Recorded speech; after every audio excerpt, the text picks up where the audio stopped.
Welcome back. This is By the Book, and we're your married relationship coaches. I'm Sent. I'm Sil. And today we're talking about Married at First Sight, Season 15, Episode 13, The Ugly Truth.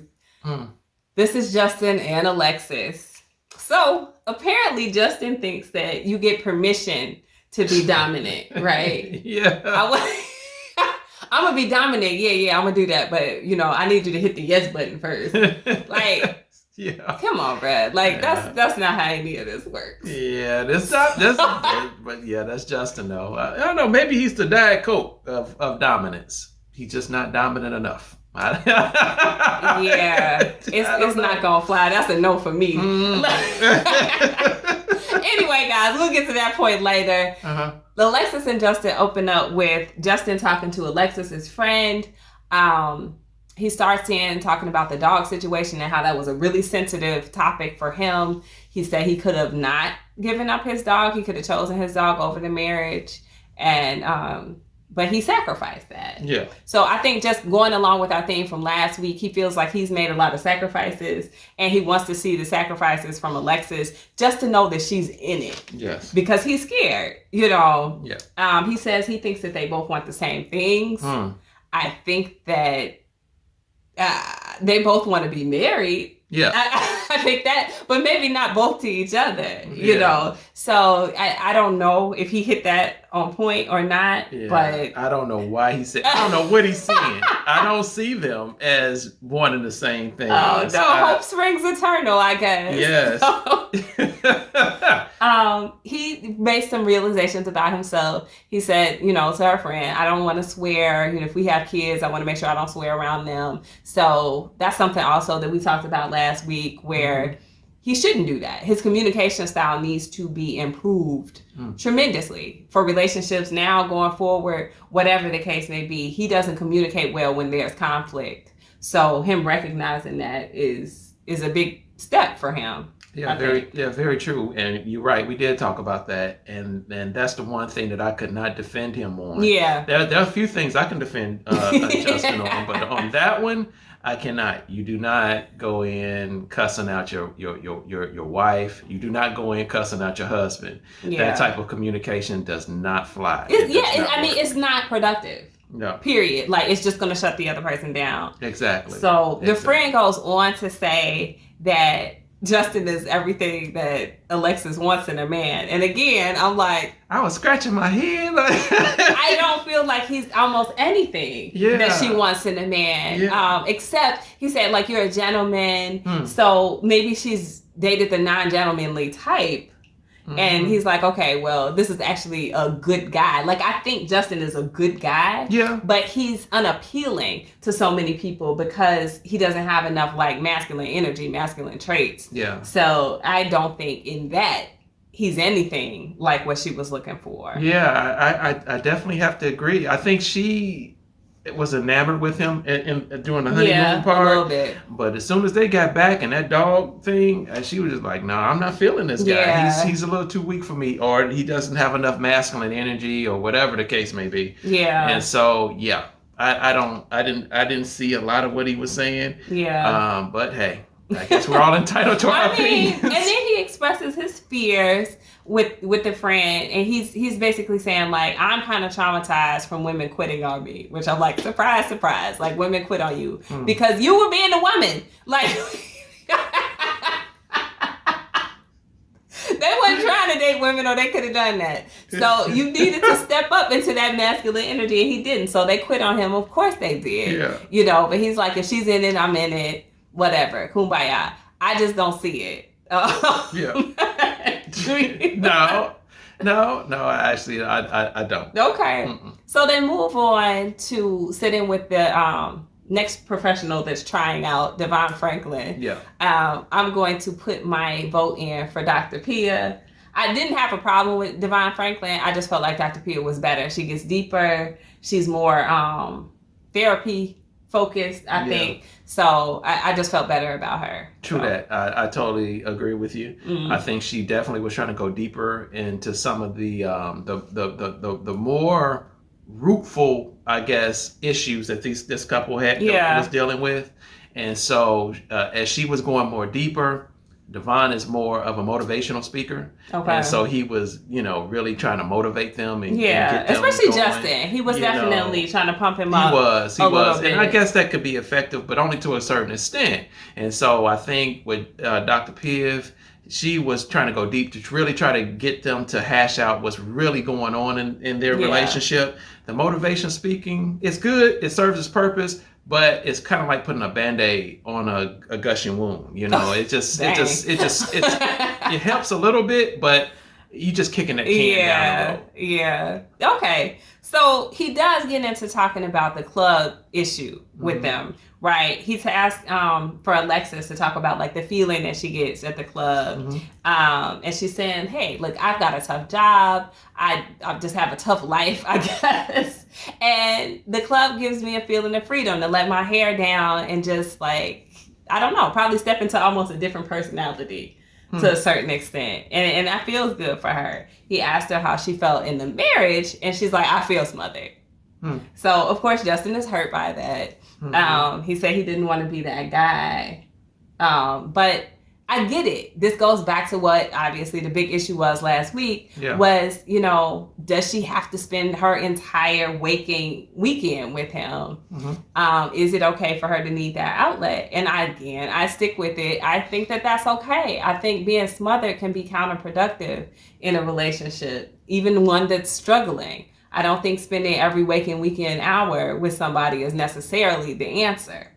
If both people feel like it's the answer, then maybe it's the answer. But if one of them doesn't, then it probably isn't. Okay. Well, we don't have to rehash the whole thing, but and for those who missed it, tune into the sidebar. We covered that quite a bit, but so we don't have to cover it. But you know what? When she was speaking, talking about she felt smothered in the relationship, in the marriage, but she felt free in the club scene or whatever. And so I wish she would have kind of like expounded on that just a little bit more, because to me it just sounded like that she could be seeking some attention that she's not getting from Justin. And so that's what I was kind of hearing a little bit. Okay. I mean, is it something inherently wrong with her getting attention though? What do you think? It could be. Don't give me a could be. It's yes or it's no. Y'all let us know too. Answer that in the comment section. Is it something wrong with a woman wanting attention from men who are not her husband? And I'm not saying wanting attention like they're touching her inappropriately or she's exchanging phone numbers or I don't know what they exchange these days, like Instagram names or whatever. None of that. Nothing that takes it any farther than that moment. Yeah. Is there something wrong with that? Well, things seldom will stop after a while with just that. Attention craves attention. And so it usually goes a little bit further and a little bit further and a little bit further. And so, it's just an initial, hey, can I buy you a drink? Yeah, hey, you look sexy tonight or whatever. And that will suffice. But kick a can down the street a little bit more, craving just a little bit more attention, and things get a little bit more I think that's how men are. I could be wrong on this. I know we have a lot of ladies that watch. You guys let us know what you think about this.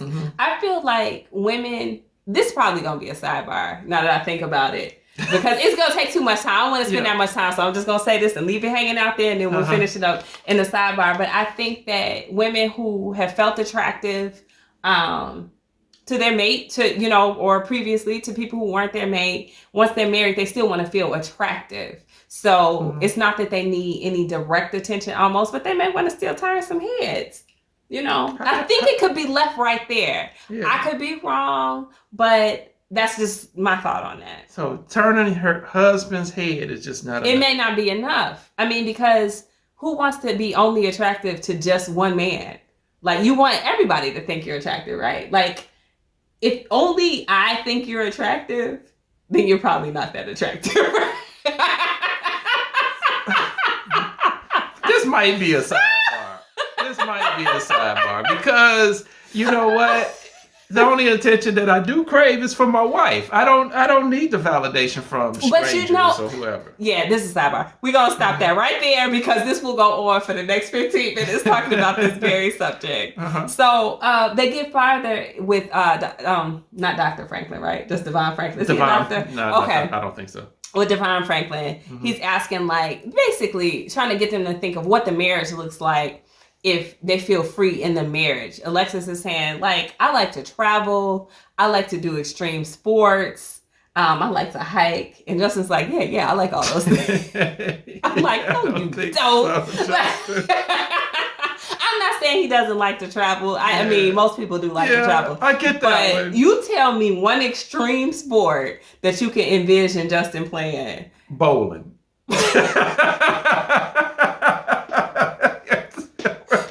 Extreme as it gets, yes, okay? Yes. I can't imagine him playing anything besides the little basketball that he tried to play, the little pickup games with the guys.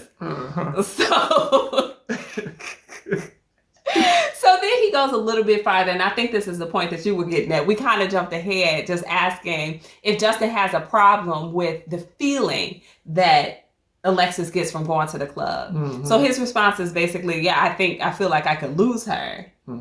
Which appropriately, Devon Franklin responds like, you can't control like who talks to her. It could be the club. It could be any place, church. I'm going to just throw some more out there. The gas station, the grocery store, you know, it could be anywhere. It could be the mailman. Like anybody can flirt at any point. And if you feel constantly in jeopardy of losing your spouse, that's a you thing. Yeah. This is not really about them. Like, either you trust that they're not for the streets or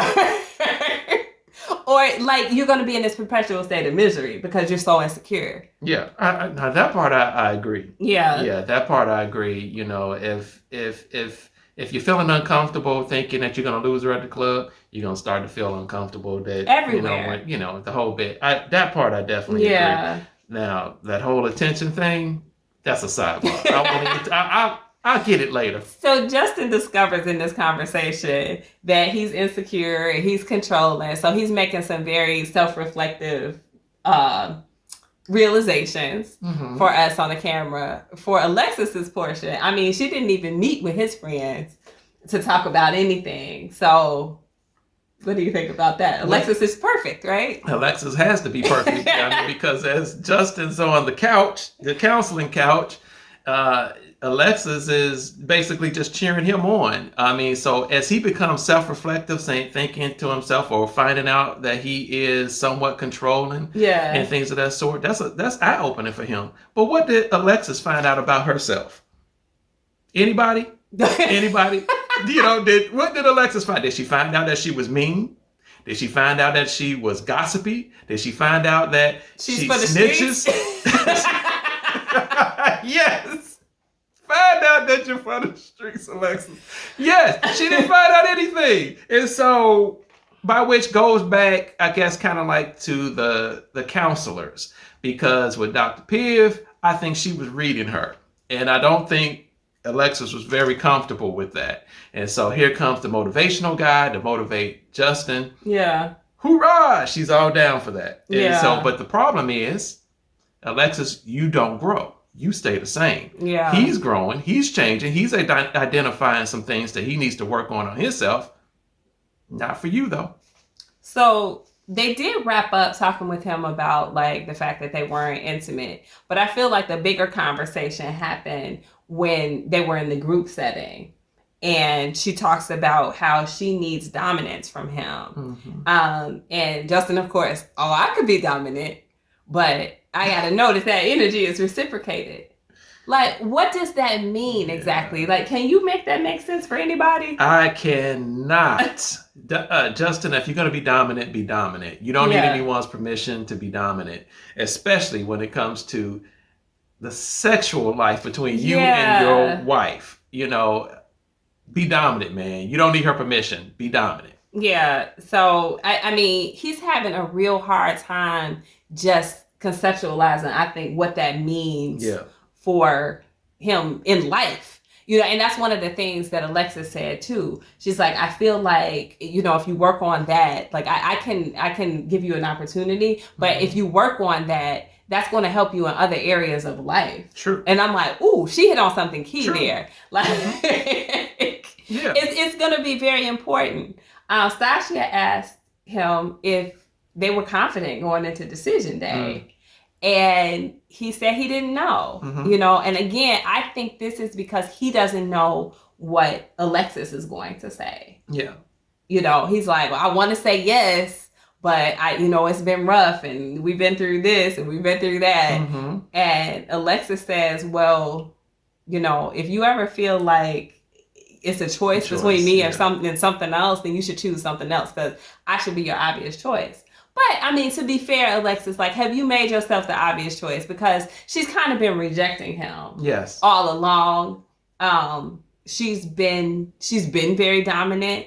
She's been very expressive. She's kind of shut him down. And him being the type of person he is, she knows that she can do it. So I could see why he would feel like there's a big choice to make. Yeah.